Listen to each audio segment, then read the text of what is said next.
नमस्कार दोस्तों। Just imagine एक स्टूडेंट है जो पूरे साल एग्ज़ाम की तैयारी करता है और सारे प्रैक्टिस टेस्ट में अच्छे से प्रैक्टिस करके अच्छे मार्क्स लाता है।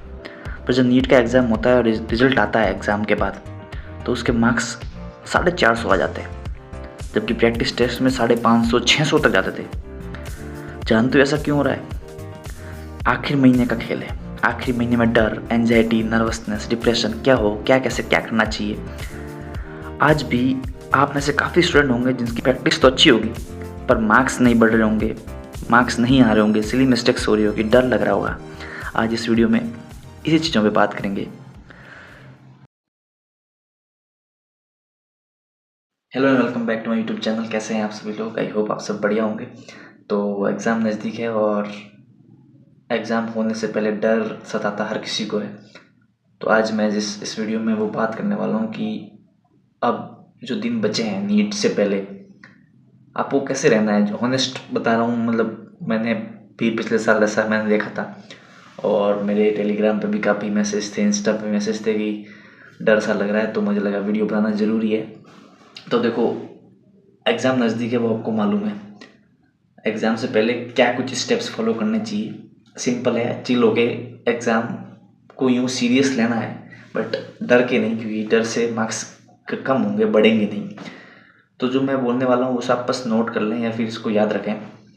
तो सबसे पहली चीज़ है, आपको भी रोज़ टेस्ट देना है बिना सोचे। ये नहीं सोचना है कि क्या होगा, किस लिए होगा। रोज़ टेस्ट देते जाओ, जो होगा वो देखा जाएगा। तो रेगुलर 2 से 5 टेस्ट दो। 2 से पहले आप प्रिपेयर रहो टेस्ट के लिए कि मुझे ये टेस्ट में कैसे, मुझे टेस्ट को हैंडल करना है और मैं टेस्ट को कैसे कवर कर सकता हूँ, टेस्ट में कैसे इंप्रूव कर सकता हूँ, उस पर फोकस कीजिए। ये मत सोचिए कि क्या होगा, कैसे होगा। रोज़ टेस्ट देना है, 2 से 5 रेगुलर देते रहो बस बिना सोचे।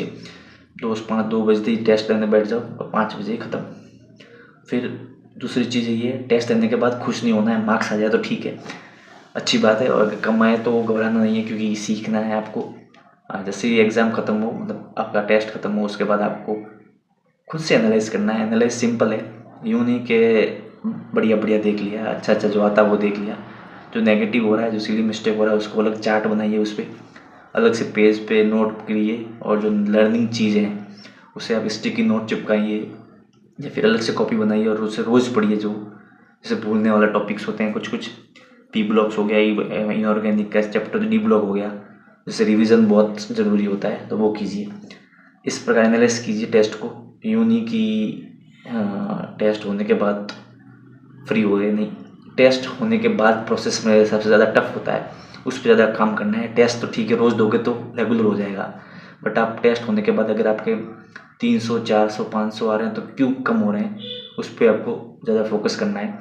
और फोकस में आप जैसे एक काम कर सकते हो, और टेस्ट हुआ उसके बाद अलग से चार्ट बनाना, यूँ मतलब कॉलम बनाना, उसमें लिखना पहले में कि मतलब मेरे जो सिली मिस्टेक्स हुई, जो में आता था बट बाई मिस्टेक हो गया है, वो क्वेश्चंस लिख लेना, 5 नंबर, 6 नंबर, 3 नंबर।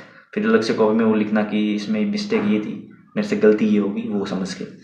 फिर नेगेटिव क्यों हो रहा है वो भी, इस पर सब धीरे धीरे सुधरेगा। घबराना नहीं है टेस्ट से पहले कि क्या होगा, कैसे होगा। जो होगा वो अच्छा होगा, क्योंकि आपका सिलेक्शन है, वाइट कोट आपको पहनना है, तो मतलब लगना पड़ेगा। सीरियस यही है, बाकी कोई ऑप्शंस नहीं है। सेकंड चीज़ है वो है आपको कि जो शॉर्ट नोट्स आपने बनाए अभी अभी तक, मतलब किस चैप्टर के बन चुके होंगे, कोई जिसके बना रहे होंगे, उसको रोज़ पढ़ें। रोज़ इन द सेंस कि एग्ज़ाम होने से पहले 12 बजे, 10 बजे, फिर रात को सोने से पहले, ताकि वो रिवीजन आपके चलता रहे। और शॉर्ट नोट्स ज़रूरी है, मैं बता चुका हूँ। नहीं बनने तो बना लो, टाइम नहीं लगता है। आपके नोट्स कॉपी में से फटाफट जो इंपॉर्टेंट लग रहा है वो बनाओ। और एग्ज़ाम होने के बाद आप एक और चीज़ कर सकते हो कि जो चीज़ अच्छी थी, एग्ज़ाम में अच्छी लगी, और वो आप शॉर्ट नोट्स में इंक्लूड कर सकते हो, जिससे आपको शॉर्ट नोट्स पढ़ने में वो याद हो जाएगा बार बार। तो ये चीज़ कर सकते हो। फोर्थ चीज़ है, आपको अब रोज़ बायोलॉजी पढ़नी है। बायोलॉजी क्योंकि एग्ज़ाम में सबसे इम्पोर्टेंट टॉपिक बायोलॉजी का, जो 360 आते हैं मार्क्स का होता है, तो आपको रोज़ बायोलॉजी पढ़नी है। और कोशिश कीजिए 2-3 घंटे रोज़ पढ़ें, एनसीईआरटी फोकस रखें, हर चैप्टर को रिवाइज करें। और चैप्टर को आप अभी बायो में यूँ डिसाइड कर लें, हार्ड, मीडियम, इजी। जो हार्ड है उसे पढ़ना शुरू करें रोज़ आधा आधा घंटा, ताकि वो आपको इजी लगने। हार्ड से मीडियम होगा, मीडियम से इजी हो जाएगा, और इजी को तो क्वेश्चन प्रैक्टिस से कर सकते हो, और हो सके तो आपने वो एनसीईआरटी का वाइट बॉक्स होता है ना साइड में, जो आपने लिखा होता है वहीं से फटाफट रिवाइज करते रहो। मतलब बायो रोज़ पढ़ना है, मेरा ये मानना है। क्योंकि अगर आपको 720 में 650 प्लस लाना है तो कम से कम बायो में आपको 350 प्लस चाहिए, और तो तभी आएंगे तब आपने रोज़ रिवाइज की होगी। कम से कम एग्ज़ाम होने से पहले मेरा मानना है एनसीईआरटी बायोलॉजी की 10 से 12 बार रिवाइज हो जानी चाहिए यार, बस। ठीक है, पढ़ते रहो, हो जाएगी यार, इतना आसान मुश्किल नहीं है, हो जाती है, हर किसी से होती है। 5th चीज़ है, आपको भी सही से स्लीप करना है। यूँ नहीं कि पढ़ाई के चक्कर में नींद कम ले रहे हो, कोशिश करें 7 घंटा तो सोएं। और ये नहीं होता कि दिन रात एक, मैंने काफ़ी टीचर्स और यूट्यूब पे देखता था पिछले साल भी कि पढ़ाई करो, दिन रात करो, वो झंडू बाम लगा लो, वो करो। भाई सिलेक्शन एक आज का नहीं है, ये आपके पूरी जर्नी बताता है। आपको डॉक्टर बनना है तो डॉक्टर के लिए आपको स्लीप बहुत ज़रूरी है। आप यूँ भाग दौड़ में या फिर नींद को बर्बाद या फिर टाइम कम देके सिलेक्शन नहीं ले पाओगे, क्योंकि आपको फिर डिप्रेशन होगा, फिर डर लगेगा। स्लीप, जब स्ट्रेस कम होगा तब आपको पढ़ने का मज़ा आएगा और मार्क्स भी आपके इम्प्रूव होंगे। तो आपको सही टाइमिंग पे सोना है और डेली शेड्यूल फिक्स रखिए, इस टाइम सोना है, इस टाइम उठना है। दूसरा, आपको जब एग्ज़ाम 2 से 5, उससे पहले आप एकदम फ्रेश हो जाओ, मतलब प्रिपेयर हो जाओ।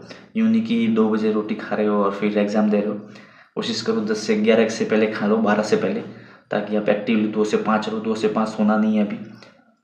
ये टाइम आपका सबसे एक्टिव होना चाहिए कि मैं इस टाइम सबसे हाइपर एक्टिव हूँ, वो वाला सीन होना चाहिए। आपके नर्वस सारे काम करने चाहिए, क्योंकि काफ़ी लोगों के मार्क्स अच्छे आते हैं टेस्ट में, बट वो 2 से 5 नहीं कर पाते हैं फाइनल एग्ज़ाम में। दिक्कत वही होती है, वो शायद ओवर कॉन्फिडेंस होता है उनको, या फिर वो ये सोचते हैं ईजी है। आपको बस चिल रह के फोकस करना है स्टडी पे, जो होगा वो बेस्ट है। क्योंकि आपके हाथ में सिर्फ अभी स्टडी है, मेहनत करना है, दूसरा कोई ऑप्शन है ही नहीं। तो इसी चीज़ों को ध्यान रखिए और स्ट्रेस फ्री रहिए, क्योंकि सिलेक्शन होगा उसी का जो शेड्यूल से रहेगा, जो रोज़ रिवाइज करेगा, रोज़ टेस्ट देगा। अब आपको जो भी दिन बचे हैं 30-35 दिन, उसमें आपको फुल फोकस रहना है एनसीईआरटी पे, क्वेश्चन प्रैक्टिस पे। कुछ नया पढ़ो मत, यूँ नहीं कि कोई अच्छी मॉड्यूल खोल रहे हो, जो होना वो हो गया। एनसीईआरटी पढ़ सकते हो अभी, बस नया कुछ पढ़ना हो तो नोट्स पढ़ो, शॉर्ट नोट्स बनाओ, क्वेश्चन प्रैक्टिस करो, क्वेश्चन से सीखो इस क्वेश्चन में क्या चीज़ जो मैं और अच्छा कर सकता था, क्योंकि ये आपको आगे काम आएगी। बाकी कुछ दिन बाद आपका एग्ज़ाम है और एग्ज़ाम पेपर आपके हाथ में होगा। ये डर सबको लगता है, आपको अपने आप पे विश्वास होना चाहिए कि मैं कर सकता हूँ। पूरी साल की मेहनत है, आपकी है, सिलेक्शन आपका है। और काफ़ी टाइम से वीडियो आ रहा है, बट आई होप आपको ये वीडियो बहुत काम का लगेगा।